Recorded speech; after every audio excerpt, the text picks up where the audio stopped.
1637년 1월 30일 삼전도. 차가운 겨울바람이 한강을 가로질러 불어왔습니다. 눈 덮인 벌판 위 조선의 왕 인조는 무릎을 꿇었습니다.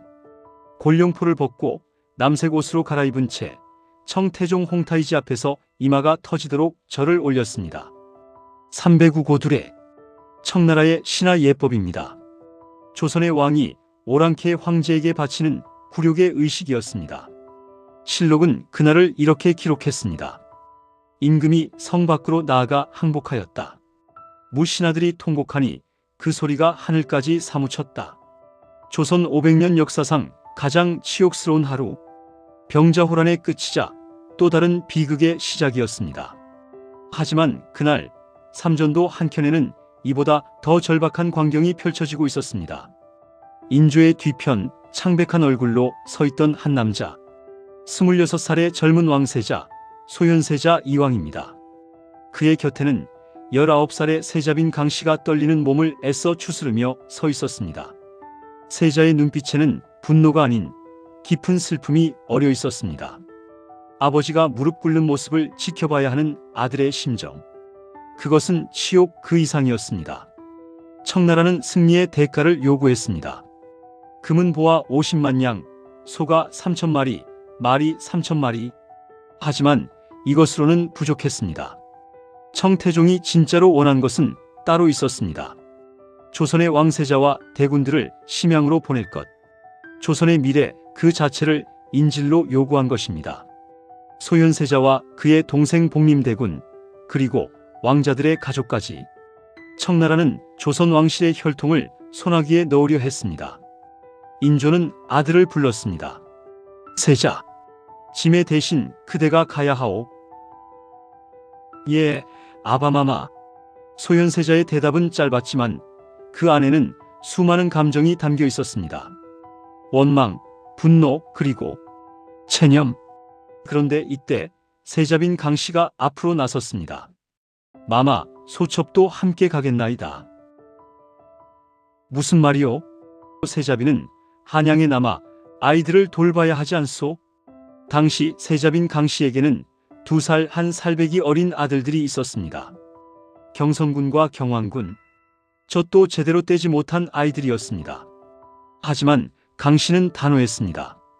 마마께서 가시는 곳이라면 저승이라도 따르겠나이다.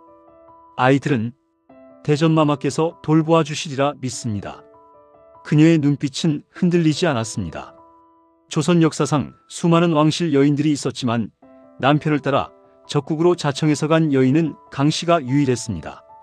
사흘 후 1637년 2월 2일 소현세자 부부는 북쪽을 향해 떠났습니다. 한양에서 심양까지는 1000리가 넘는 거리. 한겨울 추위 속에서 걸어야 하는 죽음의 행군이었습니다. 실록에는 이렇게 기록되어 있습니다. 세자와 세자빈이 서울을 떠날 때 백성들이 길가에 늘어서서 통곡하였다. 그 울음소리가 길을 메웠다. 구독과 좋아요는 역사 속 잊혀진 이야기를 세상에 알리는 힘이 됩니다. 여러분의 작은 관심이 큰 울림을 만듭니다. 심양관. 조선 인질들이 머물던 이 낮은 건물은 조선 왕실의 치욕을 상징하는 공간이었습니다. 궁궐이 아니라 수용소에 가까웠습니다. 방 한 칸에 여러 명이 함께 지냈고 난방도 제대로 되지 않았습니다. 1637년 겨울 첫 번째 시련이 찾아왔습니다. 심양의 추위는 한양과는 비교할 수 없을 정도로 혹독했습니다. 영하 20도를 넘나드는 혹한 속에서 세자 부부는 살아남아야 했습니다. 하지만 더 큰 문제는 따로 있었습니다. 생계였습니다. 청나라는 인질들에게 최소한의 식량만 제공했습니다. 조선 조정에서 보내주는 물자도 턱없이 부족했습니다. 아니, 때로는 아예 오지 않기도 했습니다. 이래서야 어찌 살아갈 수 있겠는가? 소현세자가 한숨을 내쉬었을 때 세자빈 강씨가 입을 열었습니다. 마마, 소첩에게 생각이 있나이다. 역사의 아이러니가 시작된 순간입니다. 한양의 창덕궁은 당쟁과 음모로 썩어가고 있었습니다. 서인과 남인이 권력을 두고 싸우고 왕은 신하들의 눈치를 보며 하루하루를 견디고 있었습니다. 하지만 적국의 포로 수용소에서는 놀랍게도 조선의 미래를 꿈꾸는 사람들이 있었습니다. 세자빈 강씨는 심양에서 장사를 시작했습니다. 먼저 청나라 관리들에게 뇌물을 써서 땅을 빌렸습니다. 그리고 그 땅에서 농사를 지었습니다. 조선에서 가져온 씨앗으로 채소를 키우고 닭과 돼지를 길렀습니다. 하지만 그녀는 여기서 멈추지 않았습니다. 세자빈은 인삼무역에 눈을 돌렸습니다. 조선 최고의 특산품 고려인삼. 그녀는 한양에 있는 친정 식구들에게 편지를 보내 인삼을 구해달라고 했습니다. 그리고 그 인삼을 청나라 고위층에게 팔았습니다. 수익이 생기자 더 큰 사업을 벌였습니다. 명나라가 망하면서 수많은 한족 상인들이 심양으로 피난을 왔습니다. 세자빈 강씨는 이들과 거래를 시작했습니다. 인삼을 팔아 은을 벌고 그 은으로 명나라의 비단과 도자기를 사들였습니다. 현대식으로 표현하자면 그녀는 무역업자이자 사업가였습니다. 실록을 보면 이런 기록이 나옵니다. 세자빈이 심양에서 장사를 하여 큰 재산을 모았다. 당시 유교 사회에서 여성이, 그것도 왕실 여인이 장사를 한다는 것은 상상할 수 없는 일이었습니다. 하지만 세자빈 강씨는 살아남기 위해, 그리고 조선 인질들을 먹여 살리기 위해 모든 편견을 깨부쉈습니다. 그리고 놀라운 일이 일어났습니다. 청나라가 세자 부부를 대하는 태도가 달라지기 시작한 것입니다. 소현세자는 뛰어난 언어 능력을 발휘했습니다. 그는 만주어를 배웠고 몽골어도 익혔습니다. 한문은 물론이고 청나라 조정에서 쓰는 공식 문서까지 자유자재로 다룰 수 있었습니다. 청태종 홍타이지는 이 젊은 조선 왕자에게 주목했습니다. 저 세자는 보통 인물이 아니로다. 세자는 청나라 조정의 논의에 참여하기 시작했습니다. 명나라를 어떻게 공략할 것인가, 몽골 부족들을 어떻게 다룰 것인가. 세자의 의견은 놀라울 정도로 예리했고 홍타이지는 그를 단순한 인질이 아니라 조언자로 대우했습니다. 1640년 청나라가 명나라 공략에 나섰을 때 소현세자는 청군을 따라 중원으로 갔습니다. 그는 전쟁터에서 청나라 장군들과 함께 작전을 논의했고 때로는 직접 조선군을 지휘하기도 했습니다. 이 소식이 한양에 전해지자 조정은 발칵 뒤집혔습니다. 세자가 오랑캐 편에 서서 명나라를 친다니, 이는 대명을 배신하는 행위가 아닌가. 하지만 소현세자의 생각은 달랐습니다. 명나라는 이미 끝났다. 이제 청나라가 중원의 주인이 될 것이다. 조선이 살아남으려면 현실을 직시해야 한다. 그는 조선이 명나라에 대한 허울 좋은 의리에 매달리는 것이 얼마나 위험한지 깨닫고 있었습니다. 그리고 세자빈 강씨는 더욱 놀라운 활약을 펼쳤습니다. 그녀는 심양에서 임신과 출산을 반복했습니다. 1638년에 경안군을, 1641년에 정선옹주를, 혹독한 환경에서도 아이를 낳고 키우면서 동시에 경영 일선에서 물러나지 않았습니다. 한 기록에는 이런 일화가 전합니다. 출산 보름 후 세자빈은 다시 일어나 장사터로 나갔다고 합니다. 산후조리도 제대로 하지 못한 채 청나라 상인들과 협상을 벌이고 인상값을 흥정했다는 것입니다. 여장부라는 말이 이토록 어울리는 여인이 또 있었을까요? 여러분, 상상해 보십시오. 적국의 포로로 끌려가 두 살배기 아이들을 고국에 남겨두고 낯선 땅에서 또 아이를 낳으며 동시에 수백 명의 생계를 책임지는 삶을, 현대를 사는 우리도 버거운 일입니다. 하지만 강씨는 해냈습니다. 그것도 조선 역사상 그 누구도 하지 못한 방식으로. 그러던 1644년 봄 어느 날 소현세자는 심양에서 한 특별한 만남을 갖게 됩니다. 아담 샤 레이더미터 숄 본 벨, 독일 쾰른 출신의 예수의 선교사였습니다.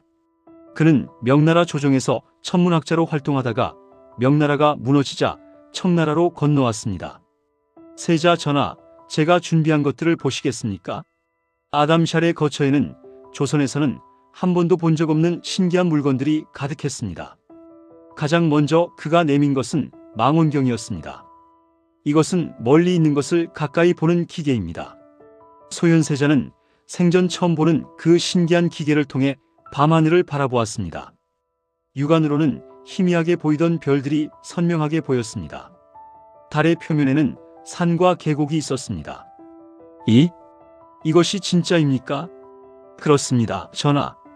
달은 매끄러운 천구가 아닙니다. 우리가 사는 땅처럼 울퉁불퉁한 곳입니다. 소현세자의 손이 떨렸습니다. 성리학에서 배운 우주관이 흔들리는 순간이었습니다. 그 다음 아담샬은 탁자 위에 놓인 작은 상자를 열었습니다. 이것은 자명종이라 부릅니다. 서양에서는 클로클라크이라 하지요. 똑딱 똑딱 똑딱 규칙적인 소리가 울려 퍼졌습니다. 작은 바늘들이 원을 그리며 움직였고 시간이 흐를 때마다 종소리가 울렸습니다. 이 기계는 스스로 시간을 알려줍니다. 해그림자나 물시계가 필요 없습니다. 밤에도 흐린 날에도 언제나 정확한 시각을 알 수 있습니다. 소현세자는 자명종을 한참 동안 들여다보았습니다. 이토록 정밀한 기계를 사람이 만들 수 있다니. 그의 머릿속에는 수많은 생각이 교차했습니다. 조선에도 물시계가 있었습니다. 하지만 이렇게 작고 이렇게 정교하고 이렇게 정확한 시계는 없었습니다. 전하, 이것을 보십시오. 아담샬은 거대한 천문도를 펼쳤습니다. 하지만 그것은 조선의 천문도와는 전혀 달랐습니다. 이것은 티코 브라헤라는 천문학자가 관측한 별자리입니다. 그는 20년 동안 매일 밤 하늘을 관찰했습니다. 그리고 이전까지 알려지지 않았던 1000개의 별을 새롭게 기록했습니다. 천문도에는 별들의 위치가 놀라울 정도로 정밀하게 표시되어 있었습니다. 각 별의 밝기까지 구분되어 있었습니다. 이 천문도를 사용하면 배가 바다 한가운데서 길을 잃지 않습니다. 별을 보고 정확한 위치를 알 수 있으니까요. 배가 별을 보고 길을 찾는다고요? 그렇습니다. 서양의 배들은 이 방법으로 대서양을 건너 신대륙까지 갑니다. 그리고 마지막으로 아담샬은 지구본을 꺼냈습니다. 세자는 그 둥근 공을 보며 숨을 멈췄습니다. 이것이 우리가 사는 세계입니까? 그렇습니다, 전하. 지구는 평평하지 않습니다. 둥근 공처럼 생겼습니다. 소현세자는 지구본을 천천히 돌려보았습니다. 조선은 정말 작은 점에 불과했습니다. 그 옆에는 거대한 청나라가, 그 아래에는 끝없이 펼쳐진 남해가, 그 너머에는 천축국 인도가 파사국 페르시아이, 그리고 더 멀리는 유럽과 아프리카, 아메리카 대륙이 있었습니다. 조선은 이토록 작은 것이었구나. 세자의 목소리는 떨리고 있었습니다. 아담샬이 조용히 말했습니다. 전하, 크기가 중요한 것은 아닙니다. 중요한 것은 세계를 아는 것입니다. 세상이 얼마나 넓은지, 다른 나라들은 어떻게 살아가는지 아는 것. 그것이 진정한 힘입니다. 소현세자는 그날 밤 잠을 이룰 수 없었습니다.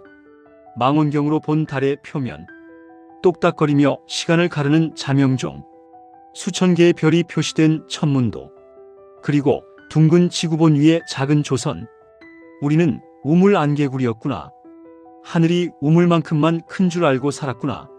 세자의 눈에는 새로운 조선이 그려지기 시작했습니다.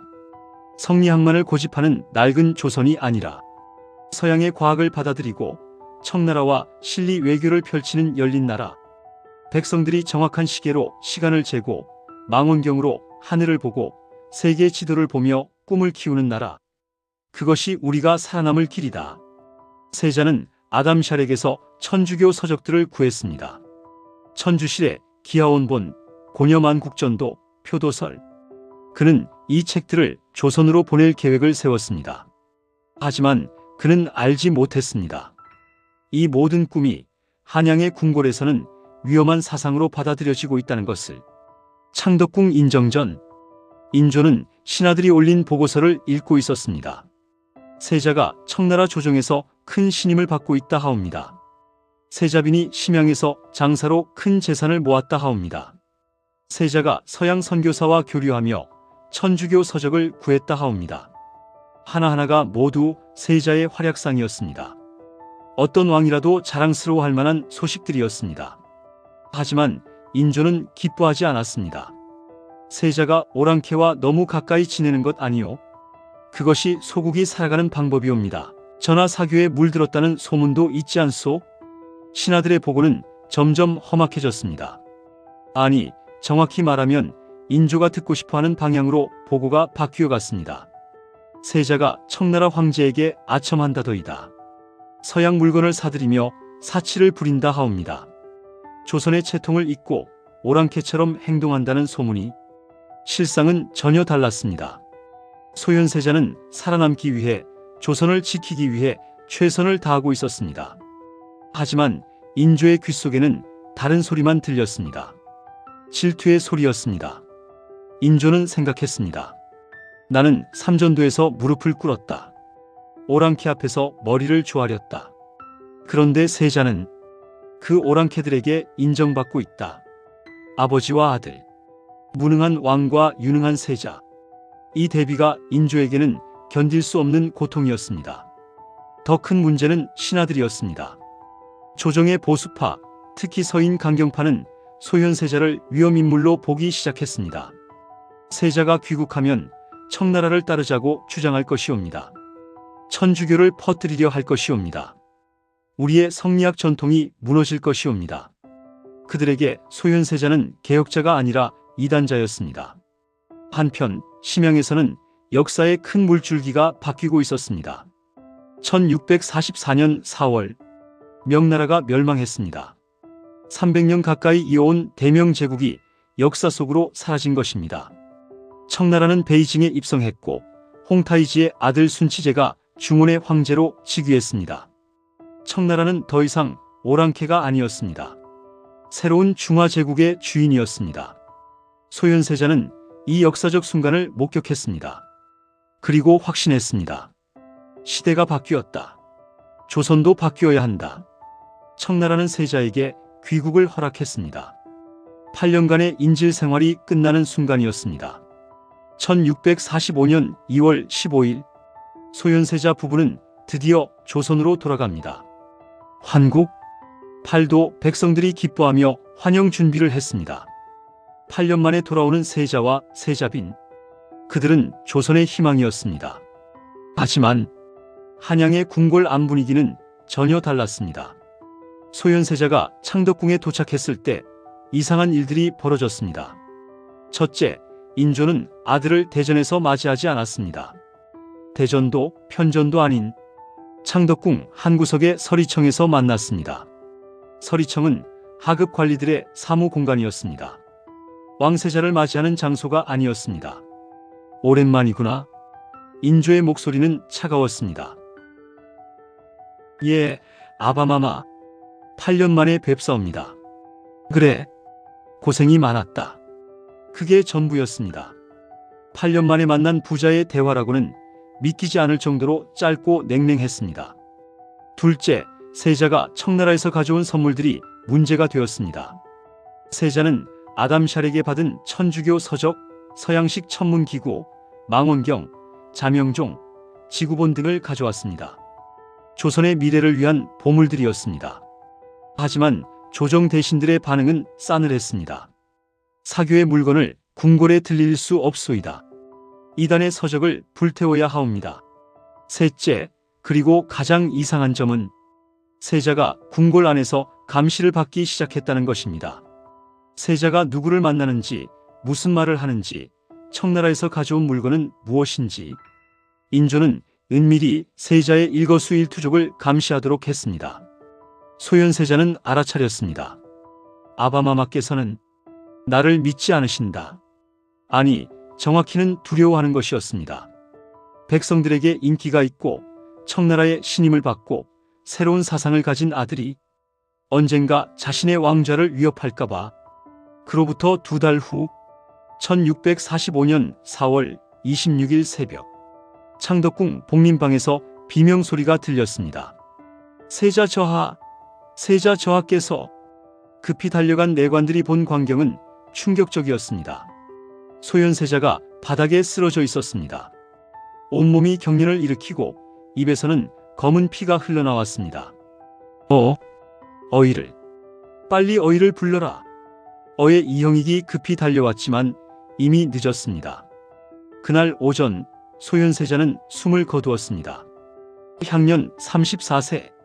조선왕 조실록은 이렇게 기록합니다. 세자가 학질로 창덕궁 복림방에서 승하하였다. 학질. 지금으로 치면 말라리아입니다. 하지만 너무나 이상한 점들이 있었습니다. 첫째, 시신의 상태. 세자를 본 사람들은 모두 경악했습니다. 시신은 온통 검게 변해 있었습니다. 마치 목탄처럼 검은색이었습니다. 입과 코, 귀에서는 검은 피가 흘러나왔고 얼굴은 일그러져 알아볼 수 없을 정도였습니다. 한 궁녀의 증언이 전합니다. 저하의 시신은 마치 불에 탄 것 같았나이다. 저런 학질 환자는 본 적이 없나이다.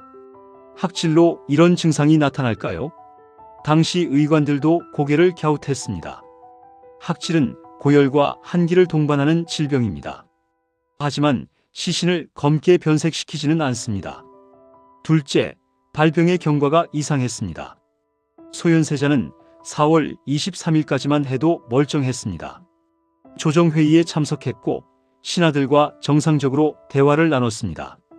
그런데 4월 24일 저녁 갑자기 열이 오르기 시작했습니다. 그리고 불과 이틀 만에 죽었습니다. 학질은 보통 수일에서 수주에 걸쳐 진행됩니다. 이틀 만에 사망하는 경우는 극히 드뭅니다. 셋째, 그리고 가장 의심스러운 점, 인조의 행동이었습니다. 인조는 아들의 시신을 보자마자 다급하게 명령을 내렸습니다. 즉시 염습을 시작하라. 지금 당장. 조선 왕실의 전통은 사흘장이었습니다. 사망 후 3일 동안 시신을 안치하고 그 후에 염습을 하는 것이 규례였습니다. 하지만 인조는 그날 밤 서둘러 염습을 진행하도록 했습니다. 전하, 아직 해가 지지 않았나이다.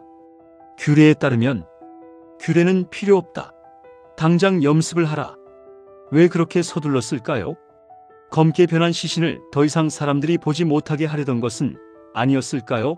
독살의 증거를 숨기려던 것은 아니었을까요? 넷째, 어의 이형익의 처리 문제. 이형익은 세자를 치료했던 의관입니다. 환자가 죽었으니 당연히 책임을 물어야 했습니다. 최소한 파면이나 유배는 각오해야 했습니다. 하지만 인조는 그를 처벌하지 않았습니다. 이형익은 최선을 다했다. 책임을 묻지 말라. 오히려 보호했습니다. 신하들이 이형익을 문죄하라고 상소를 올렸지만 인조는 끝까지 막아섰습니다. 왜일까요? 이형익이 독을 탄 사람이고 인조가 그것을 알고 있었기 때문은 아닐까요? 다섯째, 독극물의 정황. 훗날 학자들이 기록을 분석한 결과 소현세자의 증상은 비소 중독과 일치한다는 결론이 나왔습니다. 비소는 무색무취의 독약입니다. 음식에 타면 알아차리기 어렵습니다. 그리고 치사량을 투여하면 며칠 내에 사망하게 됩니다. 비소 중독의 특징적인 증상은 무엇일까요? 심한 복통, 구토, 설사, 그리고 시신의 흡변입니다. 피부가 검게 변하고 내장이 검게 썩는 것입니다. 소현세자의 시신과 정확히 일치합니다. 역사학자들은 오랫동안 이 의문을 풀려 했습니다. 그리고 대부분의 학자들이 같은 결론에 도달했습니다. 독살. 누군가 소현세자에게 독을 먹였고 인조는 그것을 알고 있었습니다. 어쩌면 명령을 내린 사람이 인조 자신이었을지도 모릅니다. 명백한 증거는 없습니다. 실록에는 학질로 사망이라고만 기록되어 있습니다. 하지만 정황은 너무나 분명합니다. 구독과 좋아요는 역사의 진실을 밝히는 큰 힘이 됩니다. 여러분의 관심이 잊혀진 진실을 세상에 꺼내옵니다. 소현세자가 죽자 조선 조정은 빠르게 움직였습니다. 원래대로라면 세자의 장남 경성군이 세손으로 책봉되어야 했습니다. 조선 왕실의 적통은 장남에게 이어지는 것이 철칙이었습니다. 하지만 인조는 다른 결정을 내렸습니다. 복림대군을 왕세제로 삼는다. 소현세자의 동생 복림대군을 후계자로 지명한 것입니다. 이것은 전례가 없는 일이었습니다. 신하들이 반발했습니다. 전하, 경성군이 있지 않사옵니까? 어찌 세손을 두고 대군을 세우려 하시나이까? 하지만 인조는 고집을 꺾지 않았습니다. 경성군은 아직 어리다. 복림대군이 나라를 이끌 것이다. 경성군은 당시 10살이었습니다. 조선 역사상 10살에 즉위한 왕도 많았습니다. 나이는 핑계에 불과했습니다. 진짜 이유는 따로 있었습니다. 소현세자의 피를 이은 사람이 왕위에 오르는 것을 막기 위해서였습니다. 그리고 세자빈 강씨에게는 더욱 가혹한 운명이 기다리고 있었습니다. 소현세자가 죽고 불과 한 달 후 강씨를 서인으로 강등한다. 역적의 아내로 조사하라. 인조는 며느리를 역모죄로 몰기 시작했습니다. 죄목은 어처구니 없었습니다. 시아버지를 저주했다. 대체 무슨 근거로? 궁녀 몇 명의 증언이 전부였습니다. 그것도 고문을 받고 한 증언이었습니다. 무당을 불러 구슬했다. 남편이 병들었을 때 쾌유를 빌기 위해 기도한 것이 죄가 되었습니다. 궁궐의 재산을 빼돌렸다. 심양에서 장사를 해서 번 돈을 말하는 것이었습니다. 그 돈으로 조선 인질 수백 명을 먹여 살렸는데 그것이 횡령이라는 것이었습니다. 모두 터무니없는 누명이었습니다. 하지만 인조는 멈추지 않았습니다. 아니, 멈출 수 없었습니다. 세자빈 강씨를 살려두면 그녀가 진실을 말할 수도 있었습니다. 남편이 어떻게 죽었는지, 누가 독을 탔는지. 그래서 그녀를 죽여야 했습니다. 1646년 3월 15일 세자빈 강씨에게 사약이 내려졌습니다. 그녀를 가두었던 방 앞에 내관이 사약이 든 잔을 들고 섰습니다. 세자빈 마마, 이것을. 하지만 그 순간 강씨가 문을 박차고 나왔습니다. 잠깐! 그녀의 목소리는 떨리지 않았습니다. 오히려 또렷하고 강렬했습니다. 내 말을 전하시오. 대전마마께 전하시오. 내관들이 움찔했습니다. 마마, 진정하시옵소서. 진정하라고. 내가 무슨 죄를 지었소? 그 남편을 따라 오랑캐 땅으로 가서 8년을 버텨낸 것이 죄요. 굶주린 조선 사람들을 먹여 살린 것이 죄요. 강씨의 눈에서 눈물이 흘렀습니다. 하지만 그녀는 고개를 숙이지 않았습니다. 내 남편 소현세자는 조선의 미래를 꿈꿨소. 낡은 관습에 갇힌 조선이 아니라 세계를 향해 눈을 뜨는 조선을. 하지만 이 나라는 그런 사람을 용납하지 못하는구려. 마마, 대전마마께 전하시오. 역사는 진실을 기억할 것이라고. 오늘 당신이 며느리를 죽인 것을, 손자들을 고아로 만든 것을 후세가 반드시 알게 될 것이라고. 내관들은 아무 말도 할 수 없었습니다. 강씨는 사약이 든 잔을 들었습니다. 나는 억울하게 죽지만 부끄럽지는 않소. 마마와 함께 꿈꿨던 그 조선을 끝까지 믿었으니까. 검은 액체가 목구멍을 타고 내려갔습니다. 마마, 이제 다시 뵈러 가겠나이다. 그것이 그녀의 마지막 말이었습니다. 세자빈 강씨 28배 나이로 생을 마감했습니다. 조선 역사상 가장 강인했던 여인 중 하나가 가장 억울하게 세상을 떠났습니다. 그리고 아이들, 소현세자와 강씨 사이에 태어난 세 아들, 경성군, 경왕군, 경안군, 그리고 딸 정선옹주, 이들에게도 비극의 그림자가 드리웠습니다. 가장 먼저 희생된 것은 장남 경성군 이석철이었습니다. 아버지가 죽고 어머니가 사약을 받은 지 2년 후인 1648년 12살 소년은 제주도로 유배되었습니다. 왕이 될 수 있었던 소년, 왕세손이 되어야 마땅했던 소년. 하지만 그에게 주어진 것은 차가운 바닷바람이 부는 유배지였습니다. 제주도의 추운 겨울, 제대로 된 의복도 음식도 없이 경성군은 병들어갔습니다. 아바마마, 어마마마. 소년은 부모를 그리워하며 죽어갔습니다. 그의 나이 불과 12살이었습니다. 왕이 될 수 있었던 왕자는 섬 한 구석에서 쓸쓸히 죽었습니다. 경왕군은 강화도로 유배되었습니다. 그는 아버지처럼 학문을 좋아하고 어머니처럼 강인했지만 평생을 유배지에서 보냈습니다.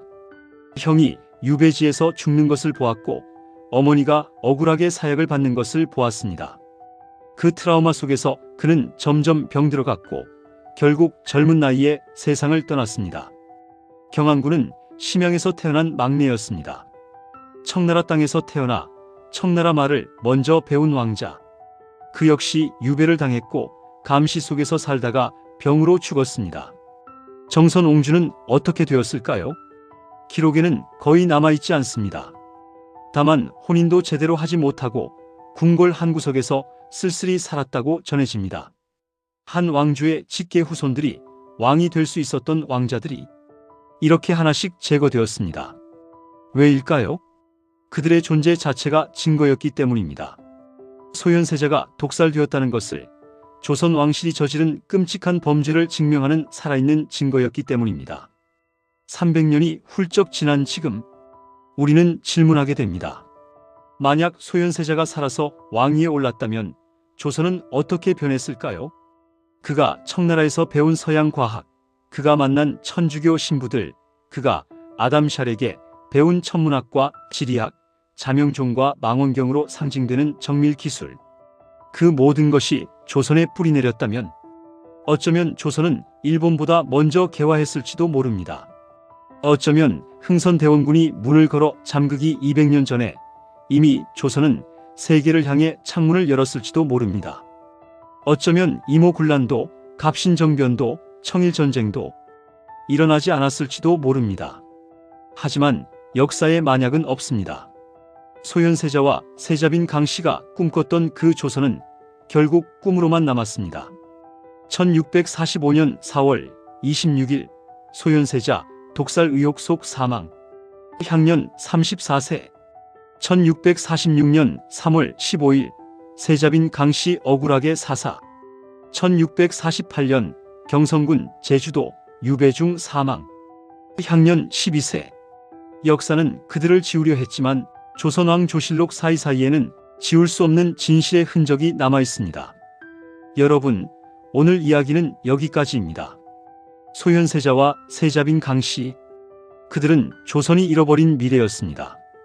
병자호란이라는 치욕 속에서도 희망을 포기하지 않았던 사람들, 적국의 포로 생활 속에서도 조선의 내일을 꿈꿨던 사람들. 하지만 그 희망은 질투와 권력욕, 그리고 낡은 사상에 갇힌 사람들에 의해 너무나 쉽게 꺾였습니다. 역사는 승자의 기록이라고 합니다. 인조는 왕이었고 효종은 임금이 되었고 그들의 정당성을 뒷받침하는 기록들이 실록에 가득합니다. 하지만 우리는 기억해야 합니다. 실록 한 줄 한 줄 사이에 숨어있는 진실, 검게 변한 시신, 서둘러 진행된 염습, 보호받은 어이, 억울하게 죽은 세자빈, 12살의 유배지에서 죽은 왕손. 이 모든 것이 우리에게 말하고 있습니다. 진실을 기억하라. 권력이 저지른 범죄를 잊지 말라. 여러분께 묻습니다. 만약 소현세자가 왕이 되었다면 조선의 역사는 어떻게 바뀌었을까요?